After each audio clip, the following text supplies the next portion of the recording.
Em primeiro lugar, eu quero cumprimentar a todos, agradecer o convite para estar aqui em BH, neste evento da Abradt.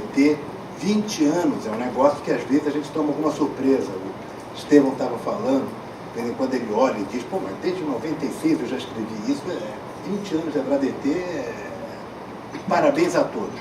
Época de crise, época de dificuldade, fazer um evento desta magnitude, com tanta gente interessada, realmente só dá para cumprimentar e dar os parabéns.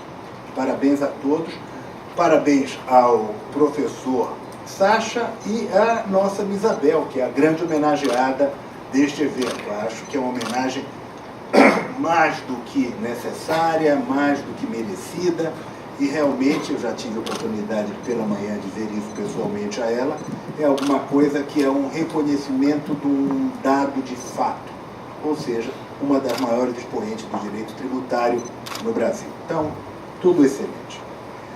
Quero ainda registrar a minha alegria de estar aqui numa mesa comandada pelo Licurgo, aluno lá nosso da pós-graduação, e isso é sempre muito prazeroso, você encontrar pessoas que conhecem e querem continuar estudando a matéria num evento como esse. Isso é muito bom, poder também compartilhar tanto com o Estevão quanto com o Gustavo e a Alisson o nosso encontro, a nossa mesa hoje. Registro ainda, professora Isabel, acabei de elogiar e me cumprimentar. Obrigada. Pelo evento. Registro ainda cumprimento a plateia, registro aqui duas presenças, agora três ilustres aqui, o professor Paulo Aires da USP, o professor Hugo de Brito II aqui da UFCE, né? Doutor Rostânio, e agora também a professora Isabel. Muito obrigado por estar aqui, ouvindo a gente. Bom, senhores, o tema que me cabe é tratar de regime de depósito judicial. Quando a gente ouve isso, lê na programação, qual é a primeira ideia que vem? Olha, regime de depósito judicial, eu acho que é alguma coisa sobre suspensão de crédito tributário. Você tem a constituição do crédito, suspensão, extinção, exclusão, um olhar geral do Código Tributário. Então, acho que esse sujeito, vocês devem ter lido lá na programação, a gente deve falar alguma coisa sobre a suspensão do crédito, tá? Depósito do montante integral, reclamações e recursos, algo assim. Quero dizer a vocês que eu não tinha grande coisa para dizer acerca disso, não é este o ponto. O ponto é alertar a todos, se é que já não foram bastante alertados, porque muita gente de qualidade já escreveu sobre isso, e registro aqui um excelente trabalho publicado no Conjur do Igor Mauler Santiago sobre a questão dos depósitos judiciais, uma questão importante que está presente no dia a dia nosso, que é a possibilidade, a situação concreta de nós fazermos um depósito judicial e, quando formos levantar, não existir o dinheiro. Que o pressuposto é que o depósito suspende a exigibilidade do crédito tributário. Ok, está na norma, ótimo. Passado algum tempo, digamos que eu sou advogado, advogados do contribuinte, sou advogado privado, certo? Vamos levantar o dinheiro que a gente depositou. Ótimo, o que vai acontecer? Pode não ter o dinheiro. Então, é este específico aspecto fático, econômico, concreto, que quase certo a gente venha a se deparar, que eu quero destacar para todos, porque está em curso uma movimentação, uma alteração substancial, não só legislativa, como também jurisprudencial, que aponta para um risco desta natureza. Ou seja, aquilo que é depositado, a gente ter que buscar pela forma de precatórios. Parece um negócio maluco, mas é isso que eu quero tratar. Então, exposta qual é a ideia, vamos introduzir o background, o que é que nós estamos vivendo para poder chegar a esta situação. Então, 2 ou 3 pontos. Falência de estados e municípios. Começamos por aí. Se nós formos olhar o que está acontecendo em concreto, nós estamos com estados e municípios com o pires na mão, completamente endividados e buscando de diversas formas raspar o tacho. Raspar o tacho, essa é a ideia. Se vocês forem olhar o UOL, o site do UOL de ontem, vocês vão achar uma manchete fantástica. 14 estados do Norte e Nordeste apontam para a possibilidade de entrar em estado de emergência fiscal. Eu não sei bem o que é um estado de emergência fiscal, mas tem um cheiro de valha-nos Deus, tudo pode, Deus nos acude. Alguma coisa que aconteceu no Rio de Janeiro, nas vésperas das Olimpíadas, não é? Que o vice-governador, no exercício, que é um homem que conhece essa matéria tributária e financeira como poucos, que é o vice-governador Dornelles, foi secretário da Receita Federal, um homem que conhece bem a história, foi ministro também. No Rio de Janeiro, o que ele fez? Estado de emergência fiscal. O que é? Bom, não sei, mas tudo bem, a gente vai fazendo, mas já aponta para dizer que o fim do mundo está perto. Então, voltando, estado de calamidade pública fiscal. Obrigado. Essa situação, senhores, que é o background do que nós estamos tratando. Só para pegar mais um aspecto. É neste contexto que falávamos há pouco, durante o almoço, de uma coisa que apareceu, que é o convênio 42 do CONFAS, que está dizendo mais ou menos o seguinte em vários estados, permitindo que os estados reduzam os incentivos fiscais já concedidos, encolhendo. Rio de Janeiro já aprovou norma nesse sentido, a Bahia aprovou norma, acho que o Ceará também já aprovou. Então, é só para vocês terem ideia de qual é o ambiente, qual é a ambiência do debate colocado. Bom, no meio de todo esse contexto, que envolve muitos outros aspectos, poderia falar de queda de arrecadação de royalties e vários outros, o que é que apontou, o que é que está presente?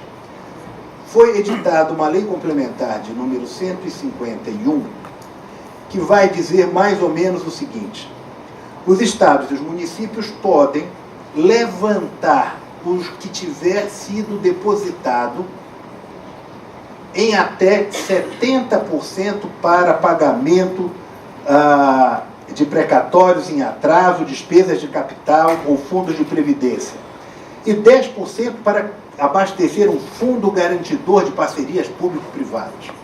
Traduzindo para bom português, se numa ação judicial qualquer o cliente da gente estiver litigando contra o Estado ou o município e o problema for de IPTU ou ICMS, se tiver um problema para depositar, digamos, 100 mil reais, e o seu cliente, a duras penas, vai depositar os 100 mil reais. Você vai lá, faz a guia, aquela coisa, depositou. O outro lado pode levantar até 80% de imediato. De imediato. Para estas finalidades. Digamos que você vença, tem dinheiro para levantar? Bom, aí é o ponto, senhores. Porque com toda esta ambiência que acabei de comentar da falência de estados e municípios, o que tem se apontado é que o dinheiro não vai estar lá. Não vai estar, e não vai estar por várias razões, daqui a pouco a gente entra especificamente nesse tópico. O que é que acontece nesta situação? É que alguns estados foram até um passo além. Legislaram dizendo, mesmo nos depósitos que forem feitos entre partes privadas, o ente público pode levantar. Então, digamos, o João está com uma ação de separação judicial contra a Maria, ou seja, nada de Estado, nada de tributo, nada de coisa nenhuma. E por alguma razão tem um depósito judicial lá, sei lá, para garantir alguma coisa. Eu não sei, o direito de família não é a minha praia.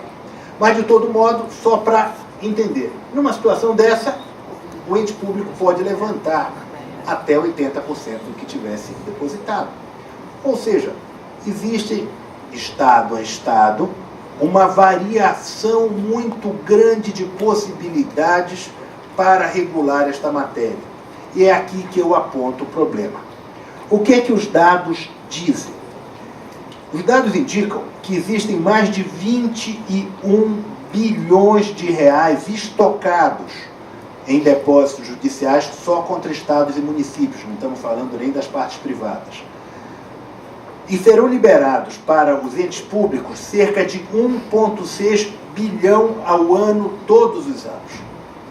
Então, essa lei complementar 151 é uma lei que faz um ano, ela, muito preocupante, porque isto pode gerar esse tipo de efeito, de esgotar os valores colocados e sem que isto gere grandes benefícios para toda a sociedade. Concomitante a esta lei, foi proposta uma ADI, a ADI 5072, relatada pelo ministro Gilmar, onde se discutia se o Rio de Janeiro poderia, se a lei do Rio de Janeiro poderia, utilizar os seus depósitos judiciais. E isso foi em curso, continua o debate no Supremo acerca deste assunto, que ainda não está definitivamente julgado. Ou seja, você tem uma enormidade de situações colocadas por todos esses entes federados buscando levantar esse dinheiro. O que é que nós temos que eu quero chamar a atenção, além de chamar a atenção do problema? O que é que pode ser feito? Qual é o enquadramento disso? Do meu ponto de vista, o que nós temos aqui não é tecnicamente um empréstimo compulsório na forma do direito tributário. Porque na forma do direito tributário, a regra do empréstimo compulsório parte de outros pressupostos. Correto? Não é isto. O que nós temos aqui é uma relação de empréstimo obrigatório, público, entre o depositante e o Estado. E o Estado levanta o dinheiro depositado, utiliza sem pedir nenhuma autorização para a parte e simplesmente gasta. Como se chama isso a rigor técnico? Isso se chama dívida. O Estado, o Brigadão está soprando aqui, é roubo, escassa é roubo. Será roubo se na hora de chegar a gente não encontrar. Mas num primeiro momento o que se tem a rigor é uma dívida. Ou seja, o Estado vira devedor do particular. Devedor de tributos? Não. Devedor de depósitos judiciais. De depósitos. Qual é a consequência disso? Bom, aqui nós temos um outro capítulo que nos levaria para uma outra discussão, mas que é correlata a esta. O debate é o seguinte. Nós costumamos dizer que o Estado arrecada muito, e isso é verdadeiro. Mas o Estado também é um grande devedor, e um grande devedor de enormes áreas do setor privado. Vocês querem ver rapidamente? Para quem advoga ou estagia, pensem comigo. Vocês já viram aquele sistema Perde-Comp, correto? Onde as empresas lançam que tem a crédito e recebem. O que é aquele sistema? Nada mais, nada menos do que a indicação, a demonstração que as empresas têm crédito contra o fisco e recebem esses créditos. Correto? Então, isso é dívida pública. Sendo dívida pública, isto tem regras. Tem regras.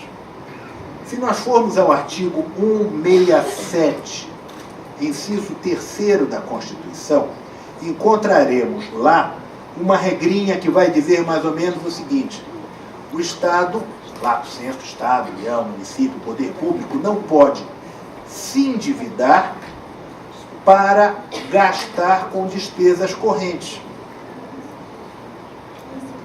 Voltando, artigo 167, inciso 3º, o Estado não pode se endividar para gastar com despesas correntes. O que é que diz a lei? Gasta com precatório, gasta com despesas correntes e gasta com outros valores indeterminados para despesas de capital. O que quer dizer isso? Quer dizer que não pode fazer. A Constituição está sendo violada. Não naqueles artigos do empréstimo compulsório como matéria tributária, mas sim naqueles artigos que se referem à proibição do uso de empréstimos, dívida pública, para gastos correntes. Ora, qual é a importância disso para nós? A importância disso é nós precisamos levar esta matéria ao Poder Judiciário, porque, identificado, comprovado o problema, a consequência será simplesmente o esvaziamento do cofre público com os nossos depósitos e nós não temos o que dizer para o cliente. A gente vai ficar naquela cara de quem diz, acabou, eu mandei levantar, ele disse para passar amanhã ou semana que vem e não tem o dinheiro. Ou seja, a falência do Estado. Alguém pode dizer, mas essa norma já existe para a União. E é verdade.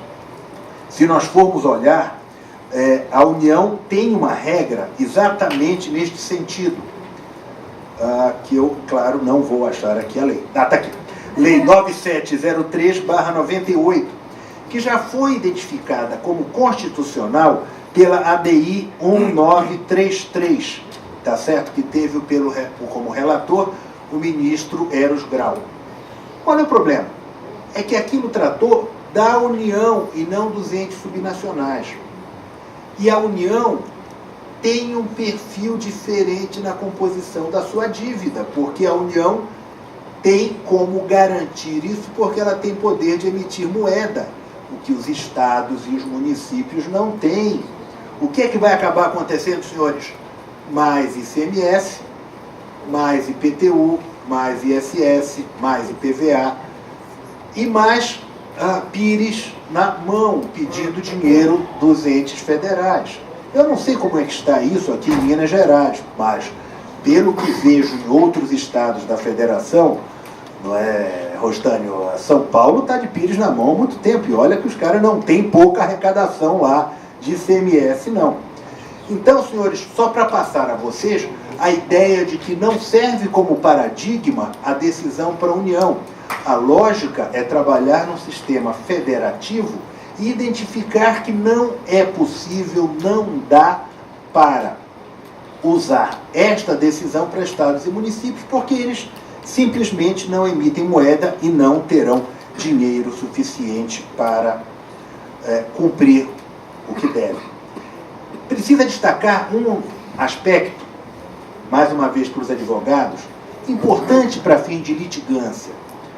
Para fim de litigância, alguém pode achar que isso é esotérico, alguma coisa, dívida. Não. Vamos pensar o seguinte, imaginemos o seguinte caso concreto. Minas Gerais. O governo de Minas, há coisa de uns 3 ou 4 anos atrás, eu sei porque não foi só em Minas, outros estados, criou uma taxa muito exótica, uma taxa de fiscalização de recursos minerais. Eu sei que Minas criou essa TFRM, sei que o Pará criou e o Amapá criou também. Sei que a professora Isabel já deu parecer sobre isso, eu já dei parecer, montanha de coisa. Bom, o que é que tem aqui neste caso? Qual é a lógica colocada? Imaginemos que você vai dizer ao Estado que ele não pode arrecadar este montante porque é inconstitucional. E você é obrigado a depositar. O que é que faz o governador? Levanta 80% do depósito. Se ele levanta 80% do depósito, não importa se é constitucional ou não. Ele já pedalou, senhores. Porque quem vai ter que devolver é o sucessor do sucessor do sucessor. Imaginem isso em termos de política fiscal estadual e municipal. A quantidade de questões inconstitucionais, abusivas, etc., etc., vão se multiplicar enormemente. E com exigência de depósito judicial. Só que o depósito ainda tem uma peculiaridade. Ele pode ser feito ou pode não ser feito, porque uma lei mais recente estabeleceu a possibilidade de... a Lei 13.043 estabeleceu a possibilidade de você usar outros mecanismos para garantir a dívida, como seguro-fiança, garantia e outros. O que é que acontece? Se você usa esses mecanismos, ótimo, muito bom no seu confronto com o Estado. O Estado não vai levantar o seu dinheiro. Legal, né? Bacana. Só que, globalmente, observe um problema que vai acontecer. Se você tem menos dinheiro, ok. Se você tem menos dinheiro no fundo, você tem menos possibilidade de globalmente tirar o dinheiro no final, porque você terá menos giro. E a lógica é, se 80% foi consumido, precisa de um saldo para alimentar os saques.